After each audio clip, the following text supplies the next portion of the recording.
Querido pastor, duas palavras. Primeiro, não tenha receio de admoestar os ricos da sua igreja. Essa é uma tentação muito grande para os pastores. Esse é um desafio muito grande para eles, quando um dos ricos da sua igreja cai em pecado, ou se tornam repreensíveis, ou quando os filhos da família mais rica da igreja começam a fazer besteira, começam a praticar imoralidade, ter uma vida irregular. Alguns pastores se sentem intimidados, eles têm receio de exortar os ricos do presente século, de que ao fazer isso, esses ricos vão sair da igreja, vão parar de contribuir, o que vai afetar diretamente o sustento do pastor, uma vez que ele vive das ofertas da igreja. Pastor, não tenha receio, não troque a sua vocação, o depósito que lhe foi confiado, depositando a sua confiança no futuro nas riquezas. Deus haverá de suprir e guardar o pastor fiel. Se tiver que exortar um homem poderoso, uma mulher rica e influente na sua igreja, que se tornou repreensível e que precisa ser corrigida, faça isso. Faça com fidelidade como você faria a qualquer membro da igreja. Não tema fazer isso. Siga o que Paulo está dizendo aqui a Timóteo. Exorta os ricos do presente século. Não importa se são ricos, influentes, políticos, poderosos, se a família deles é grande na igreja. Nós não devemos temer isso. Como pastores de Cristo Jesus, nós devemos ser fiéis na nossa ministração. Segunda palavra ainda, pastor, guarde o que você recebeu. Você recebeu o Evangelho de Jesus Cristo. Você recebeu o ensino apostólico, conforme está aqui registrado nas Sagradas Escrituras. Portanto, não adultere, não diminua, não aumente, não perverta, não mutile, mas ensine com fidelidade a palavra de Deus, todo o conselho de Deus. Você não é o originador do Evangelho, você é apenas um receptor. Você é alguém a quem o Evangelho foi confiado para transmitir com fidelidade a outras pessoas. É isso que Deus espera de você. Agora, uma palavra àqueles irmãos que são ricos. No Brasil, essa classificação inclui quem ganha a partir de mais de 15 mil reais, foi a pesquisa que eu fiz recentemente. O padrão internacional é muito maior. Então, por esse padrão aqui, os ricos seriam 2% da população brasileira, né? 2 ou 3% da população brasileira. Por isso que eu disse que o que está aqui não é somente para essa categoria de pessoas, isso aqui é classe alta, mas para a classe média que não havia na época do apóstolo Paulo e que ganha um pouco menos, que ganha menos do que isso aqui, e que é bem maior do que os ricos. A minha palavra para você é a seguinte: não receie se você vier a perder parte dos seus bens, parte do seu salário e do seu sustento. Todos nós estamos enfrentando essa crise tremenda, terrível, que tem implicações na área financeira e vai afetar todos nós. Não coloque a esperança do futuro na instabilidade das riquezas, mas em Deus, que tudo provê, com generosidade, para a nossa alegria, para a nossa satisfação. Esse é o momento de aprender a confiar em Deus, de desapegar o seu coração da segurança dos bens materiais e colocar somente em Deus. Esse é um período em que Deus prova a nossa confiança, a nossa fé e a nossa lealdade. Portanto, não receie, não tema, confie em Deus, aproveite esse período e também depois, quando ele passar, para fazer o bem. Para, se você tem recursos, se você tem condição, há pessoas que precisam de ajuda, precisam de remédio, precisam de cesta básica, precisam de alguma outra providência para ter o mínimo para se sustentar aqui nessa vida. Por isso você procure ser generoso, procure ser rico em boas obras e pronto a compartilhar aqueles bens que Deus lhe deu, entesoure dessa forma para a vida eterna. E finalmente uma palavrinha para você que está me ouvindo e que talvez esteja passando passando por necessidades nesse momento difícil. Primeiro, busque ao Senhor nosso Deus, confie nele, ele não desampara os que são seus. Confie na providência de Deus. Peça ajuda. É uma das maneiras através das quais Deus supre as necessidades, é através da ajuda do irmão, especialmente se você faz parte de uma igreja, membro de uma igreja, para a qual você contribuiu voluntariamente, deu seus dízimos e ofertas, e agora você está carente e necessitado. De repente a igreja pode ajudar você nisso, se ela tiver condições. Ore pelos irmãos ricos, para que eles possam abrir o coração e contribuir para as suas igrejas, de forma que as igrejas tenham recursos para atender pessoas necessitadas. E, finalmente, oremos pela igreja brasileira. Nesse momento de dificuldade, eu sei que tem pastores que estão já passando problemas de sobrevivência, problemas que são resultado do impacto econômico, do desemprego que está acontecendo no nosso país. Oremos por eles, oremos pela nossa igreja, a igreja brasileira, que Deus purifique a igreja, Deus santifique a igreja e que ela saia uma igreja fortalecida no final de toda essa crise. A pergunta aqui do Alexandre Frozoni. Pastor, fica ao exame da consciência o uso dos recursos, das riquezas que Deus deu a esses? Viagens, compras, enquanto tantas situações se apresentam? Se as riquezas passam, por que ainda tantos crentes com jactância? É o mesmo Alexandre fazendo essa pergunta. Alexandre, eu creio que Deus dá recursos financeiros a muitas pessoas.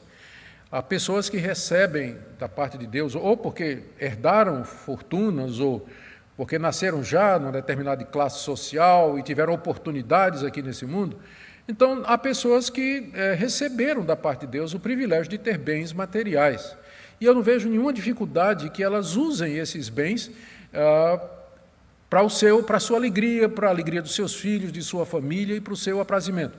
O que seria errado, o que seria pecaminoso, é a pessoa usar de todas essas bênçãos que Deus deu, pensando somente no prazer dela e ignorar os pobres e os necessitados que estão ali próximos.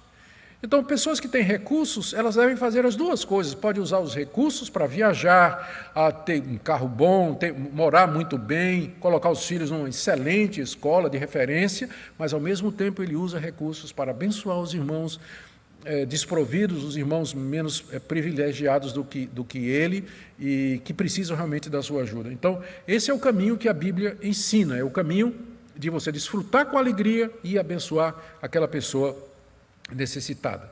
Você pergunta aqui se as riquezas passam, porque ainda tantos crentes têm jactância, não é? É porque eles não percebem que as riquezas passam, né? Eles não percebem a futilidade das riquezas aqui comparadas com a glória da vida eterna. Leila Maria, pastor, se já sabemos que o lucro do Evangelho é o contentamento, por que a necessidade de construir tanto patrimônio ministerial? Depende do que você quer dizer com patrimônio ministerial aqui. Se você se refere, por exemplo, à construção de templos bons e confortáveis, com muitos recursos, eu creio que igrejas que têm condições financeiras, elas são necessárias e elas têm condições de abençoar outras igrejas. Pensa, por exemplo, no apóstolo Paulo. Depois de pregar durante muitos anos ali na bacia do Mediterrâneo, o apóstolo Paulo estava pensando em fazer uma viagem missionária para a Espanha, para pregar o Evangelho onde Cristo não havia sido ainda anunciado. Mas ele precisava de recursos financeiros para isso. Qual foi a igreja a quem ele escreveu uma carta pedindo apoio para ir para a Espanha? Exatamente a igreja mais poderosa, financeiramente falando, daquela época, que era a igreja de Roma. Igrejas como a igreja de Roma eram um foco missionário. Eram igrejas que podiam enviar missionários, que podiam ajudar a abrir novas igrejas, que podiam sustentar os obreiros no campo. Então, nós precisamos de igrejas fortes. Eu não acredito que toda igreja deveria ser assim, porque há também muitas vantagens em igrejas pequenas, igrejas menores, elas são melhores de pastorear, a comunhão é muito maior, e tem um alcance ali na região onde elas estão, mas nós precisamos dos dois tipos de igreja, não é? E se uma igreja ela acumula patrimônio ministerial, ela deve fazer isso para usar para o reino de Deus. Lembremos, por exemplo, que se hoje o Evangelho está aqui no Brasil, é porque igrejas ricas e fortes enviaram os seus missionários da Europa e dos Estados Unidos para cá. Nós somos evangelizados por gente que veio através de junta de missões, de denominações extremamente organizadas e fortes que nos trouxeram o Evangelho que hoje nós desfrutamos com tanta alegria, né? E graças a Deus por isso. Aqui tem uma pergunta da Camila Silva. Reverendo, o dízimo é válido somente no Velho Testamento ou no Novo Testamento também é válido? Camila, eu tenho vários estudos no YouTube sobre isso. Então, me permita nem repetir mais, porque muitos dos que me seguem já me ouviram falar disso tantas vezes, inclusive quando a gente está aqui. Eu vou até dar um puxão de orelha no Klaus, porque quando a gente estava tendo aqui o Expondo as Escrituras toda segunda-feira, e que a gente abria para perguntas, eu dizia o seguinte: você pode perguntar o que quiser, menos quem criou o mal e se o dízimo é válido, porque era a pergunta que aparecia toda segunda-feira, não é? Toda segurança. Está perdoado, Klaus, está perdoado. Então, lá na internet, lá no YouTube, se você pesquisar dízimo Augusto Nicodemos, você vai encontrar vários vídeos meus a respeito desse assunto, tá bem? A Andréia Cai pergunta, desde o início dessa pandemia, em momentos de oração, o Senhor Deus tem colocado em meu coração que tudo isso veio para quebrar o orgulho, a arrogância e presunção que acha. Como quebrá-los? Creio também assim, Andréia. Essas provações, elas são usadas por Deus com o objetivo de nos humilhar diante dEle, mostrar nossa fragilidade e o quanto nós dependemos de Deus. E como Ele é poderoso, como Ele é majestoso e como Ele tem o controle e o domínio de todas as coisas. Estas verdades que estão na Bíblia, nós deveríamos saber e experimentar em tempos normais, mas por causa da dureza do nosso coração, da nossa lerdeza em aprender, Deus nos corrige e nos disciplina através dessas calamidades, para que essas verdades elas fiquem nítidas, elas transpareçam com muita clareza no nosso coração. Antônio Araújo pergunta, os judeus achavam que o rico estava mais próximo de Deus. Hoje é o contrário. O pobre é visto como mais perto de Deus. Qual o problema dessas duas visões? O problema é que nenhuma delas é bíblica. Não é bíblico que o rico está mais próximo de Deus e também não é bíblico que o pobre está mais próximo de Deus. O que Deus se agrada é de pessoas, quer ricas ou pobres, que sejam humildes de coração, que estejam conscientes dos seus pecados, porque ricos pecam e pobres pecam, que estejam arrependidos dos seus pecados e que creiam no Senhor Jesus Cristo, como sendo o seu Senhor e Salvador. Esses é que estão próximos de Deus. Você pode ter um rico, presunçoso, arrogante, ímpio, incrédulo, não está próximo de Deus. Ou você pode ter um pobre da mesma forma, porque pobre também é arrogante. Ele é incrédulo, ele é ímpio, ele é místico e uma série de outras coisas, idólatra. Então, não é rico ou pobre que vai nos fazer ficar perto ou longe de Deus, mas o quebrantamento, o arrependimento dos pecados e a fé no Senhor Jesus Cristo. Amém? Em 1 Coríntios 4, 2, Paulo nos ensina que, ora, além disso, o que se requer dos despenseiros é que cada um deles seja encontrado fiel. Aqui, ele se refere aos líderes da igreja como despenseiros, aqueles que administram as coisas de Deus. A fidelidade não é apenas uma qualidade desejável, é uma exigência divina. A vida do pastor não deve ser marcada por sentimentos ou opiniões pessoais, mas por uma devoção inabalável à verdade da palavra de Deus. Um pastor que não é fiel às Escrituras compromete não apenas sua própria alma, mas também a saúde espiritual da congregação que lhe foi confiada. A fidelidade do pastor implica em uma correta exposição da palavra de Deus. Em 2 Timóteo 4, 2, Paulo exorta Timóteo: pregue a palavra, inste a tempo e fora de tempo, redargua, repreenda, exorte, com toda a longanimidade e doutrina. É um chamado à coragem e à perseverança, mas também à fidelidade às doutrinas que foram entregues uma vez por todas aos santos. Não podemos permitir que tendências culturais ou desejos de popularidade desvirtuem a mensagem do Evangelho. A verdade de Cristo é transformadora, e um pastor fiel não desviará dela, mesmo quando o caminho se torna difícil.